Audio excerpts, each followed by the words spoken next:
सदगुरु कबीर साहब ने एक साखी में कहा है, यहाँ ई संबल कर ले आगे विषयी बाढ़, स्वर्ग भी साहन सब चले जहाँ बनियाना हाट।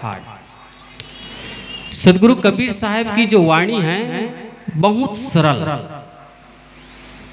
अपनी वाणी में वो सब प्रकार के लोगों को देखते हुए सदगुरु कबीर साहब अपनी वाणी को प्रस्तुत करते हैं। तो इस सामान्य से बिल्कुल समझने वाली बात है। हमारे इसी जीवन जो दैनिक दिनचर्या में हम जीवन जीते हैं उसी का उदाहरण देते हैं सदगुरु कबीर साहब। कहीं अलौकिक बातें नहीं करते हैं, चमत्कार की बातें नहीं करते हैं, जो हमारे पहुंच से बाहर हो वो बातें नहीं करते हैं। जहां जहां जैसे जैसे लोग मिलते हैं उसी की भाषा में सदगुरु कबीर साहब अपनी बात को कहते हैं। तो सदगुरु कबीर साहब ये साखी में जो क्या कह रहे हैं, यहाँ ई संबल कर ले आगे विषयी बाढ़, यहाँ ई संबल कर ले। इसी जीवन में संबल कर लीजिए। संबल का मतलब होता है रास्ता का लिए, जो हम कहीं जाते हैं, बाहर जाते हैं कहीं दूर, तो जाने के लिए क्या करते हैं, संबल करते हैं। राह खर्चा जिसको कहते हैं, राह खर्चा में क्या हो गया, खाने पीने की वस्तु हो गई, रुपये पैसे हो गए, कपड़े लत्ते हो गए, बिछौने हो गए, कुल मिलाकर के हमारी दैनिक जो दिनचर्या है उसके जो उपयोग में आने वाली वस्तुओं को का हम संग्रह करके ले जाते हैं। और ये है, इसी को कहते हैं संबल, राह खर्च। हम दूर, बहुत दूर चले जाते हैं, यहाँ से 1000 किलोमीटर, तो फिर वहाँ तो कहीं ठहरने की जगह चाहिए, तो उसके लिए आपका पहचान वाले हैं तो उसके यहाँ पहुँच गए, नहीं है तो फिर आप होटल में या कहीं भी रेस्टोरेंट में कहीं भी रुक गए तो उसके लिए तो किराया लगेगा। तो तमाम ये चीज सोच करके हम राह खर्च के रूप में हम ले जाते हैं। और अगर राह खर्च के रूप में हम नहीं ले जाएंगे तो फिर हम तो परेशान हो जाएंगे, आधे रास्ते से ही लौटना पड़ेगा। तो साहब कबीर ये बात नहीं कहना, ये बात कह करके दूसरी बात कहते हैं। हमारा ये जीवन क्या है, वर्तमान के जीवन है, मानव का जीवन है। मानव जीवन में ही आप संबल कर लीजिए। किसकी संबल कर लीजिए आप, हमको कहाँ जाना है, ऊपर जाना है, शांति लोक में जाना है, सुख के लोक में जाना है, मुक्ति धाम में जाना है। वैसे सदगुरु कबीर साहब कहीं अलग लोक नहीं मानते हैं, है ना। कहते हैं ना स्वर्ग और नरक, जो हम सुनते हैं तमाम मंचों पर कि स्वर्ग है और नरक है।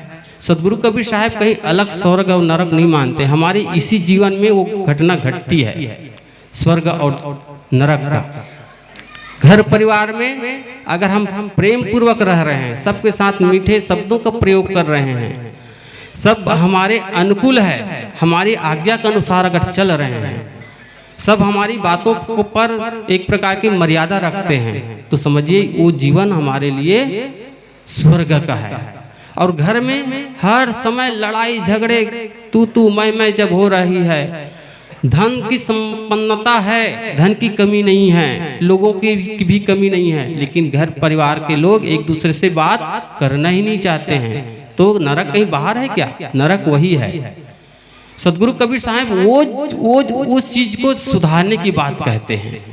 तो साहब कह रहे हैं कि यहाँ ई संबल कर ले, इसी जीवन में, मानव जीवन में ही आप संबल कर लीजिएगा। और वो शक्ति है हम में वो गुण है। अन्य जो मानवेतर खाने में जो कहा जाता है उसमें खाने पीने भोगने की तो उसमें कला है, लेकिन इसके आगे का जीवन कैसे जीना है, सुख क्या है, दुख क्या है, मोक्ष क्या है, नरक क्या है, स्वर्ग क्या है, उसको बोध नहीं है, उसको ज्ञान नहीं है। ये तो मानव जीवन में ही संभव है, विचार और विवेक करने की शक्ति है। दो शक्ति हमको सबको मिली हुई है मानव शरीर में। वो दो शक्ति क्या है, मनन करने की शक्ति मिली हुई है और विचार करने की शक्ति हुई है।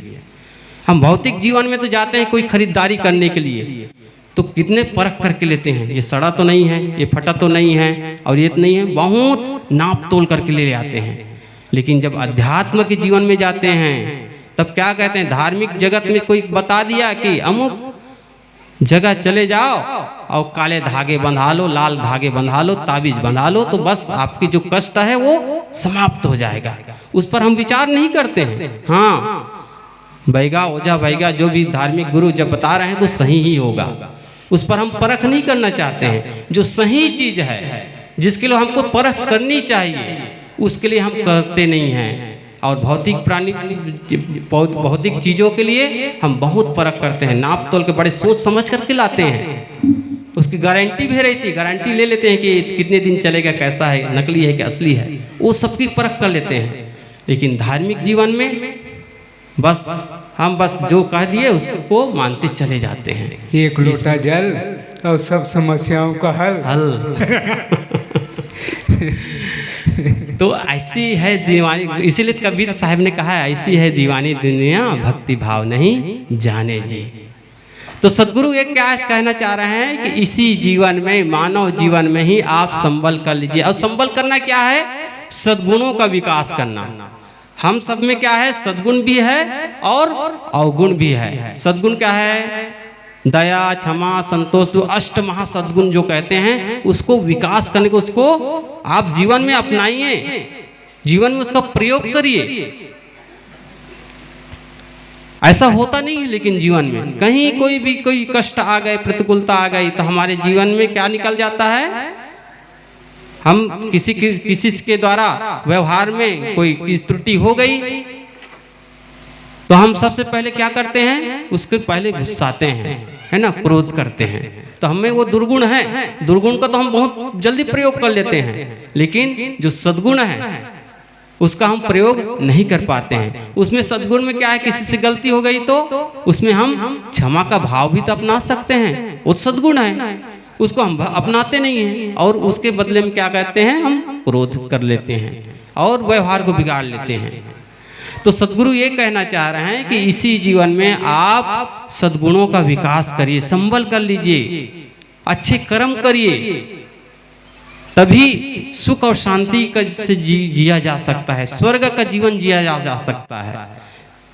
यहाँ ही संबल कर ले, आगे विषि बाढ़। अब कह रहे हैं इसी मानव जीवन में अगर सद्गुणों का विकास नहीं किया, भक्ति और सेवा और आत्मचिंतन नहीं किया, तब क्या होगा, आगे विषि बाढ़। आगे इस जीवन के बाद पता नहीं किस योनि में जाना पड़ेगा और भटकना पड़ेगा, कीड़े मकोड़े बनना पड़ेगा या जानवर बनना पड़ेगा, क्या बनना पड़ेगा। तो उसमें परवस्था है, बस भोग भूमिका है, पीड़ा दर पीड़ा सहते रहेंगे और भटकते रहेंगे। इसलिए अगर हम सुख शांति का रास्ता अपनाना चाहते हैं, असली हम मुक्ति को पाना चाहते हैं, तो इसी जीवन में हम पा सकते हैं। सद्गुणों का विकास करके, अच्छे कर्म करके हम इस जीवन में ही स्वर्ग का जीवन अपना सकते हैं।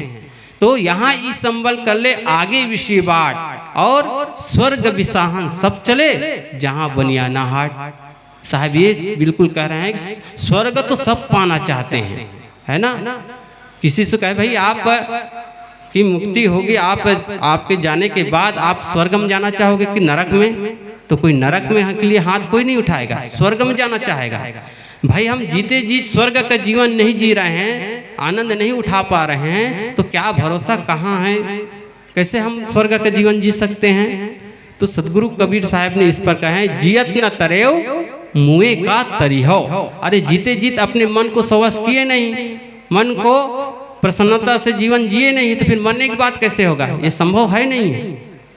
इसलिए इस भुलावे में हम न रहें कि आगे का जीवन हमको स्वर्ग मिलेगा। इस जीवन में अगर स्वर्ग हम जीवन जिया चाहते हैं तो उसका एक ही माध्यम है, क्या है, स्वर्ग विसाहन सब चले जहाँ बनियाना हाट। बनिया क्या है, बनिया हम सब लोग बैठे हुए हैं, किसका व्यापार कर रहे हैं, ज्ञान का व्यापार कर रहे हैं। देखो भौतिक क्षेत्र में हम सामान का लेन देन करते हैं, है ना, व्यापारियों से हम सामान का लेन देन करते हैं, लेकिन मन की शांति के लिए ज्ञान का लेन देन करना पड़ता है। और ज्ञान का लेन देन के लिए कहाँ जाना पड़ेगा, ये सत्संग रूपी बाजार में। सत्संग रूपी बाजार में, और बनिया के द्वारा वो चीज हमको मिलता है। बनिया कौन है? ये संत जन है, सज्जन है, जो ज्ञान को बांटे, जो ज्ञान को दे, वो बनिया।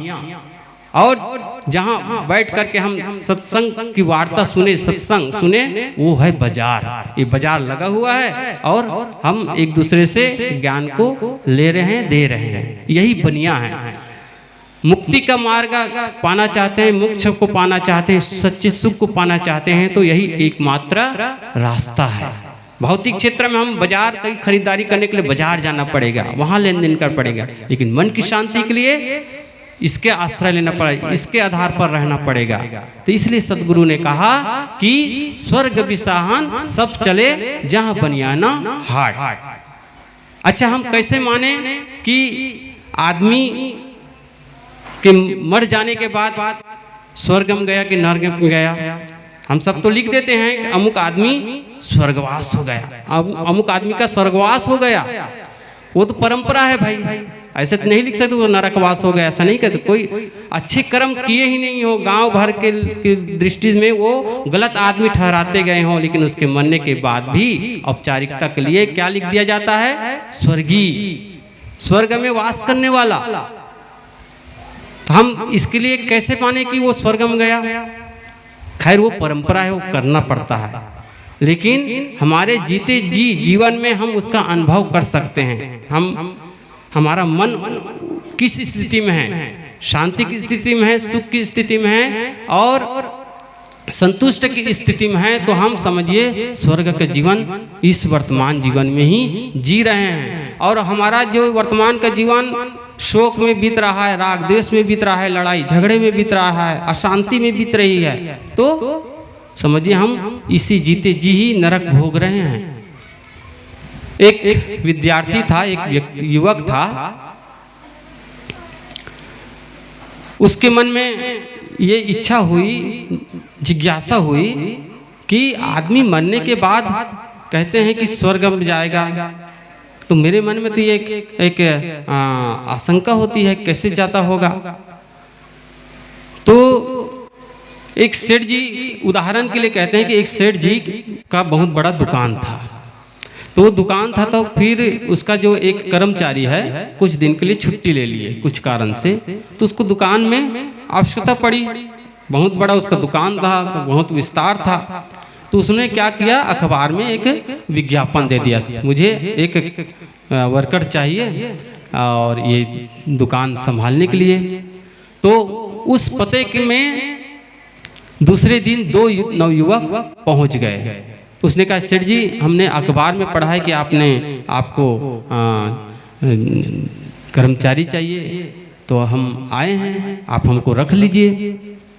सेठ जी ने कहा कि भाई मुझे तो एक व्यक्ति की जरूरत है और आप लोग आ गए हैं 2, तो उन दोनों युवकों का हम लोगों की आप परीक्षा ले लीजिए, जैसे इंटरव्यू ले लीजिए, जो आपको श्रेष्ठ लगे उसको आप रख लीजिए। तो सेठ जी ने कहा, देखिए मेरा इंटरव्यू लेने का तरीका अलग है, ठीक है, दोनों में से मैं एक रखूंगा जो मुझे पसंद आएगा। तो ऐसे करिए आप लोग, अभी अभी मेरे सामने घर के दरवाजे के सामने से ही 2 अस्थियां गई है शमशान घाट की ओर। तो आप लोगों को ये पता करना है कि कौन सा व्यक्ति स्वर्ग में गया है और कौन व्यक्ति नरक में गया है। अब एक युवक तो बहुत उतावला था, अरे 2 में से एक को रखना है, तो फिर वो बहुत जल्दी जल्दी वहाँ चल दिए और एक टीम में वो शामिल हो गए। जो जहाँ अर्थी को लेकर के जा रहे थे वहाँ बैठे हुए थे संबंधी लोग और घर पर परिवार के लोग, सभी लोग बैठे हुए थे। तो ये नवयुवक गया, कागज और पेन रखा हुआ था, तो इसके मन में कौतूहल हुआ। किसी उस साइड वाले व्यक्ति से पूछा, भैया ये बुजुर्ग जो मर गया है ये स्वर्ग में गया है कि नरक में गया है? अब वो तो व्यक्ति देखा ऐसे भी दुखी था, उसको देखा बड़े थोड़ा से गुस्से के में देखा और कहा कि अरे कैसे अशिष्ट आदमी हो, ऐसे पूछा जाता है। और लोग सुन लिए तो उसके लिए बहुत बिगड़े, क्रोधित हुए, ये कैसे पागल आदमी है, उसको डांट करके उसको भगा दिया। अब दूसरी टीम में गए, दूसरी टोली में गए, फिर वही बात पूछे, भाई ये आदमी जो मरा हुआ है ये स्वर्ग में गया कि नरक में गया?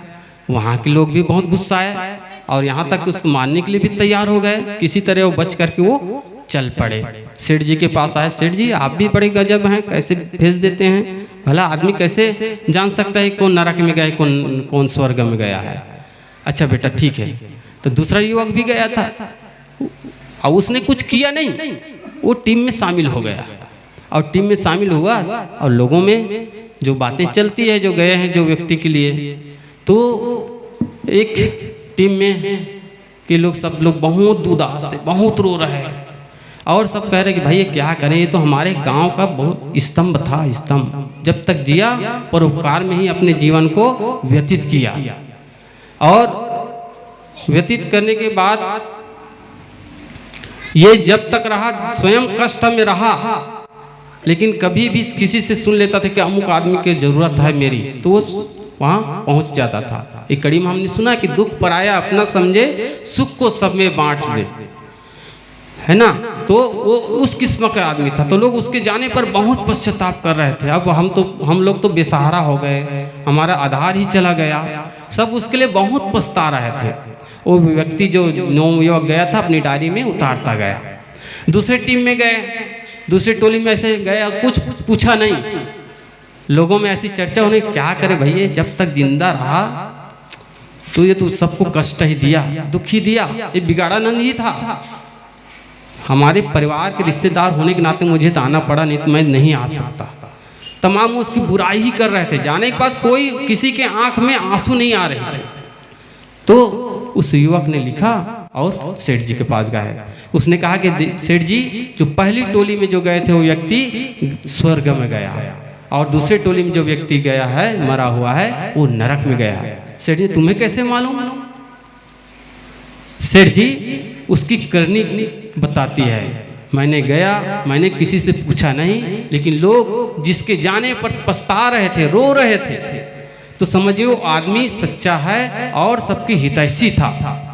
और जिसके जाने पर जिसके आंसू ही नहीं आए, पश्चाताप ही न लगे और ये मनाए कि भला हुए चले गए, तो समझिए वो आदमी ठीक नहीं था, ठीक से जीवन नहीं जी रहा था, तो वो नरक का जीवन जी रहा था, सबको परेशान किया हुआ था। तो हम सब क्या करते हैं, हम अगर स्वर्ग का जीवन जीना चाहते हैं तो एक ही हम काम करें, सबके साथ अपने व्यवहार को सुधारें। जब तक हम व्यवहार को सुधारेंगे नहीं, तब तक ना लोग हमारा रिस्पेक्ट करेगा और ना हम ठीक से अपने जीवन को जी सकते हैं। तो सतगुरु कबीर ने यही हम सबको एक संदेश दिए कि यहाँ ई संबल कर ले, आगे विषी बाट, स्वर्ग विसाहन सब चले जहाँ बनियाना हाट। इसी जीवन में, इसी मानव जीवन में ही हम सद्गुणों का विकास करें और सेवा भक्ति का सहारा लेकर मन को हम शांत रखें। अगर इस चीज़ हम नहीं कर पाएंगे तो और 84 लाख योनि में हमको भटकना पड़ेगा, दुख कष्ट ही कष्ट झेलना पड़ेगा। और ये सत्संग रूपी बाजार में हम ज्ञान का लेन देन करें और जो अच्छे लगे उसको सार को गही रहे, थोथा दे उड़ाए, सार को गहन करें और अपने जीवन को हम सब सुखमय बनाएं। थोड़ी देर मैं आप लोगों के समक्ष अपना विचार रखा, इतना कहकर मैं अपनी वाणी को विराम देता हूँ। बोलिए सद्गुरुदेव की जय।